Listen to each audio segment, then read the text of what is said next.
Halo, selamat pagi. Selamat datang di bacaan hari ini, hari Sabtu tanggal 29 Januari tahun 2022. Selamat datang di bacaan harian, bacaan umum untuk semua zodiak. Ambil hanya jika resonate, silakan lihat description box sebuah video ini untuk rangkuman bacaan hari ini. Hari ini pada pukul 12 siang waktu Indonesia bagian Barat, bulan berada di 27 derajat Sagittarius, dan dia membuat T-square sebenarnya nanti di sini dengan focal pointnya adalah Neptunus. Anyway, itu masih nanti. Barangkali yang lebih awal saya menceritakan di sini selain bulan yang berada di Sagittarius itu sendiri adalah tentang pembelajaran tingkat tinggi, ya. Jadi kalaupun ada perubahan di dalam level berpikir kita itu loncatnya tinggi, bukan dalam keseharian seperti menyiapkan acara, bukan, tetapi menyiapkan sesuatu yang lebih panjang gitu ya, lebih jauh. Sagittarius itu kalau kolektif juga tentang perjalanan jarak jauh, jadi tidak lagi hanya sekitar dalam kota kira-kira ya, tetapi kan yang namanya energi itu tidak bisa ditutup oleh konsep administrasi kita tentang kota ya, tapi yang lebih jauh, misalnya luar negeri, foreign, sesuatu hal yang kita belum kenal ya. Jadi itu sebenarnya dari kemarin, dan kalau memang sudah resonate dari kemarin itu ada kaitannya karena bulan ada di Sagittarius sejak kemarin, dari beberapa 1,5 hari yang lalu.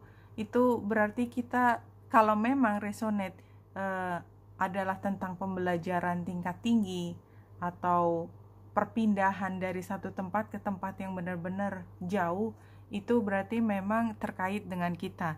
Dan kalau kita lihat ini tanggal 29 Januari, kita perhatikan bulan berada di 27 derajat, tanggal 30-nya dia sudah bertemu dengan Venus dan conjunction dengan Venus yang sextile. Dengan demikian, pada hari ini sore hari dia melewati Mars yang ada di Capricorn.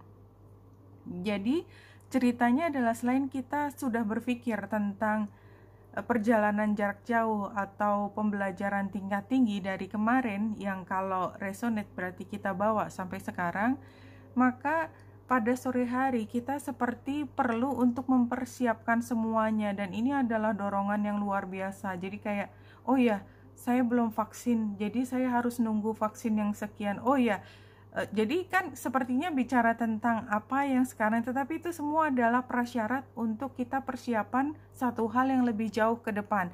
Dan itu benar-benar kayak udah urgent banget karena energi dari Marsnya dia membuat kita urgent dan merasa harus karena dia berada di Capricorn.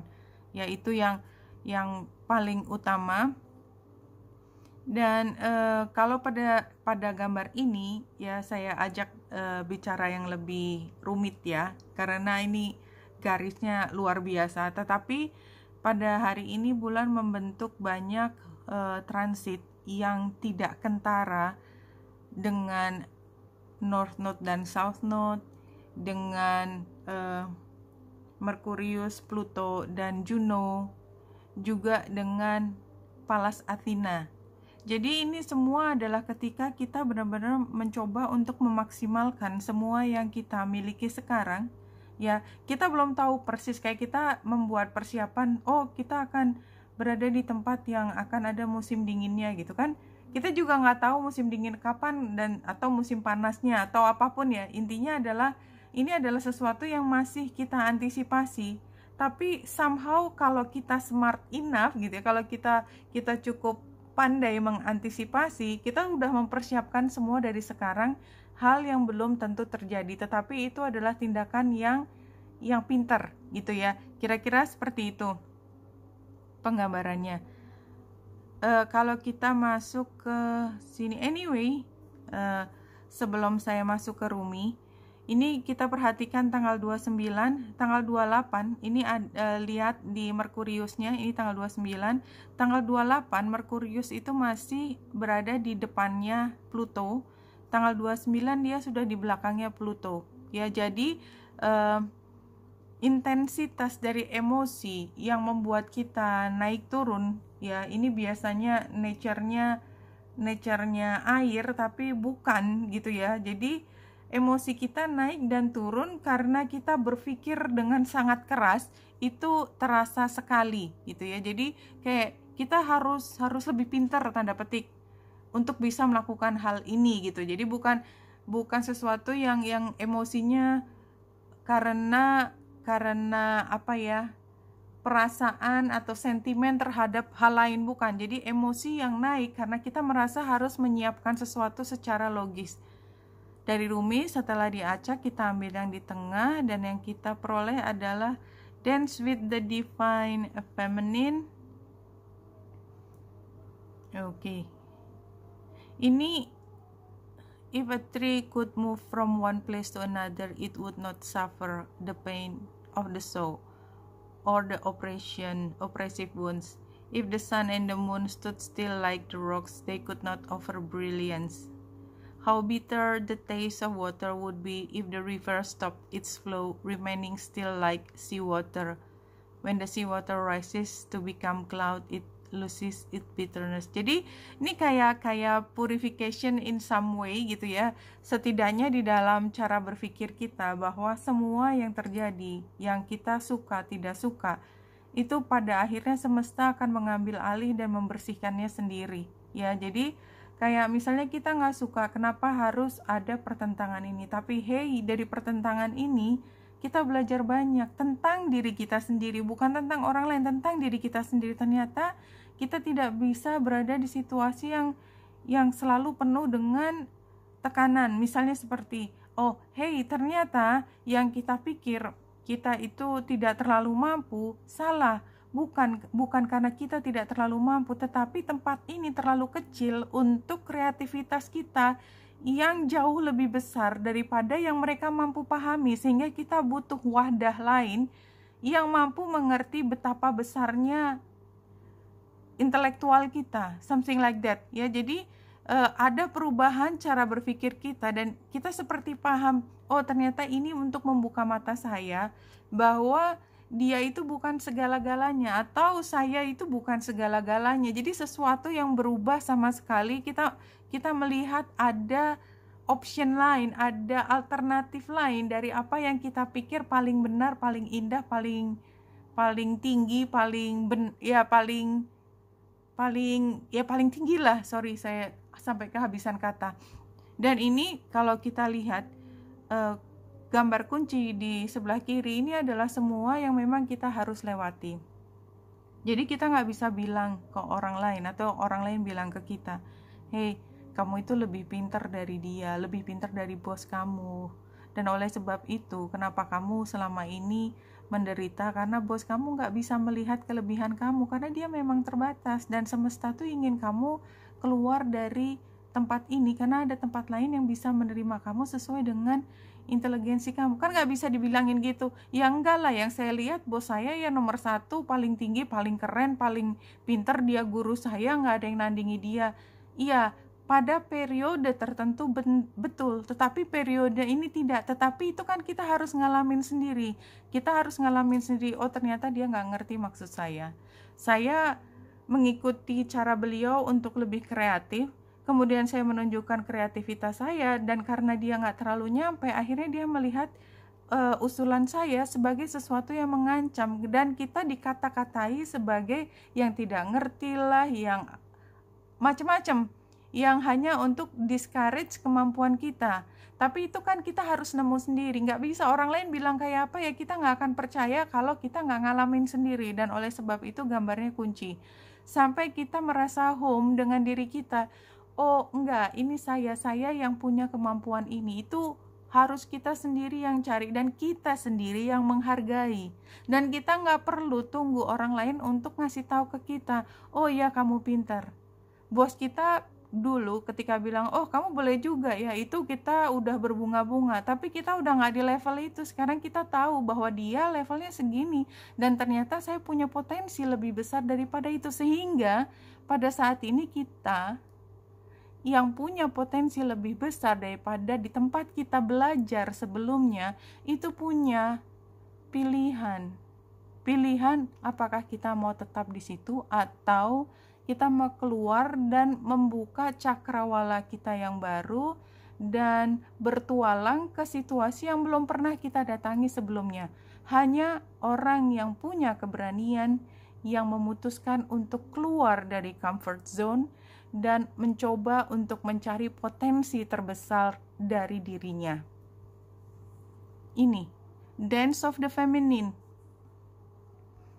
Jadi sepanjang hayatnya dia merasa bahwa dia tuh harus di rumah, dia harus menjadi pohon. Ya, but somehow ada sesuatu yang membuat dia harus berubah. Kalau di sini satu kartu yang jumping, Tiger Eye, ini kan kristal ya, jadi ini batu permata sebenarnya ya. Positive willpower, optimisme, the power to manifest essence to form clear purpose. Jadi kalau dibaca ke bawah, tadi saya sempat membaca sekilas untuk menghemat waktu. Ini ya semua perjalanan yang panjang dimulai dari langkah pertama. Dan ini adalah hari di langkah pertama. Tiger Eye, ini kan tahu batunya yang selalu dia mengikuti cahaya, ada titik seperti mata yang ngikutin cahaya dan di mana kita melihat perspektif kita. Ini seperti membuka kita untuk berani tiger lagi ya, berani karena kita punya willpower, kita punya keinginan yang besar, punya optimisme yang besar, dan kekuatan ini dimanifestasi menjadikan bentuk tertentu. Kalau di sini Isabella ini juga jumping satu kartu, yes, the timing is right for this new venture. A happy outcome follows your positive expectation. Iya, ini waktunya untuk para pemberani mulai hal yang punya potensi untuk berhasil. Jadi dari awal udah dibilang ini akan berhasil, tapi kita semua tahu, kita tidak menutup mata bahwa ini bukan perjalanan leha-leha gitu ya. Kalau di sini miracle healings, artinya itu tadi, kalau saya tadi contohnya adalah kita berada di situasi di mana bos menekan kita dan menganggap bahwa kita tuh tidak cukup mampu atau kita cuman segian aja gitu. Nilai kita cuman nggak pernah lebih dari 8 walaupun kita tahu bahwa nilai kita tuh 13 gitu loh. Paling nggak kita merasa bahwa kita 13 dan itu bukan semalam gitu. Itu kita udah katakanlah 5 tahun bekerja di sini. Tadinya memang kita terima nilainya cuman 6. Lama-lama kita tahu kita 8.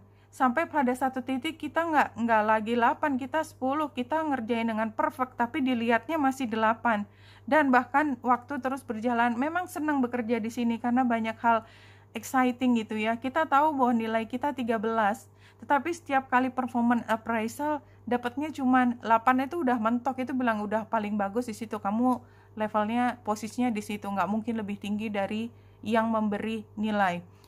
Itu kan sakit banget ya, sebenarnya sakit, tapi tadinya kita telan karena kita merasa bahwa kita berhutang budi pada mereka yang membuat kita bangkit, pinter. But somehow kita melihat situasi berbeda dan kita tahu bahwa nggak gini situasinya, saya punya kesempatan lebih baik dan saya bisa melihat somehow semesta memberi tahu kita bahwa bos kita tuh juga nggak sempurna. Setelah melihat kondisi tersebut, maka kita tuh seperti healingnya miracle. Saya nggak pernah loh kebayang bahwa saya ternyata levelnya bisa minimal setara dengan beliau, ya kayak gitu. Ini salah satu contoh ya. Dan kemudian kita melihat bahwa ini kan penggambarannya, kita lihat di sana lebih terang dan sebelah sini gelap, tapi kita masih berada di tempat gelap, ya. Tapi kita sudah memegang unicornnya itu, keajaiban itu udah ada di sini, dan kita punya kesempatan untuk ke tempat yang terang di situ, berkelana, bertualang di tempat tersebut. Tapi semua kan tergantung dari kita. Yang jelas, ini aja, kesempatan terbuka aja itu sudah membuat kita happy. Bahwa tidak semua orang dengan serta-merta naik ke unicorn dan kemudian terbang, melayang ke sana, itu adalah keputusan setiap orang. Tapi anyway, momen ini dan regardless ya, iya atau tanpa keputusan dia masuk ke situasi baru, tapi dia udah tahu saya punya potensi, saya punya kemampuan seperti terang di sana. Tapi karena satu dan lain hal dan apapun ya, itu bertahan di sini itu sudah membuat kita bahagia bahwa kita pantas mendapatkan lebih daripada apa yang diucapkan oleh orang lain. That's a problem. Anyway, feeling safe. Apapun keputusannya, mau berada di tempat sini atau ke tempat yang baru, itu tetap membuat kita merasa safe. Kenapa? Yang membuat kita merasa safe adalah persepsi kita tentang kemampuan kita. Jadi kita, kalau misalnya bos kita mulai pakai senjata atau kebiasaannya dia ngajar-ngajarin kita, dan kita sudah mulai terganggu, kita udah bisa bilang, iya biasalah dia juga gitu, sini apa yang bisa aku kerjain, dan berpikir hanya tentang kesempatan ini juga positif, saya mendapatkan pemasukan dan saya tidak harus keluar dari lingkungan ini juga kan. Feeling safe itu diperoleh ketika kita mampu melihat itu, tindakan yang sama dari bos menekan, itu tidak lagi sebagai tekanan, tetapi biasa aja, I'm stronger than that. Jadi seperti itu yang saya lihat dari bacaan kali ini. Kitanya yang berubah, situasinya mungkin gak berubah, si bos tetap aja cranky gitu, tapi kitanya udah bisa melihat, ya biasalah kayak gitu aja dimasukin ke hati, gak usah gitu ya. Itu kayak ngomong ke diri sendiri. Kita lihat 4 kartu dari sini. The World, ini kan penghabisan ya. Ya udah selesai aja. Kalau menurut saya situasinya sebenarnya ini udah pengakhiran. Kita udah punya semua, kita udah menguasai area ini. Regardless apakah kita bertahan di tempat ini atau tidak. Anyway kita lihat di sini ya.